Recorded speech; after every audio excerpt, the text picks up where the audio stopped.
tell me about your previous SMP experience in Philippines in the beauty parlor. Okay, I done my SMP the first time back in 2014, but the place that I went to, it wasn't a professional place, so it was just like a little shop on the street, and after the procedure I wasn't really happy.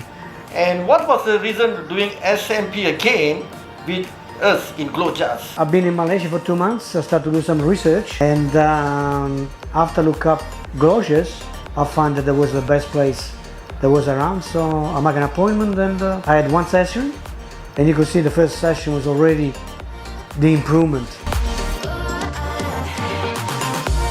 Okay, now every time I go out in the malls or whatever, talk to my friends, I feel like 100% comfortable. It's like day and night now. I can see it now. I can see like I'm just shaved. And actually, my girlfriend, she's very happy. I'm happy, and as I said, fantastic, great job, and the confidence is back. I want to thank you all the staff, and done a fantastic job, and thank you very much, Glojas. I recommend to anyone.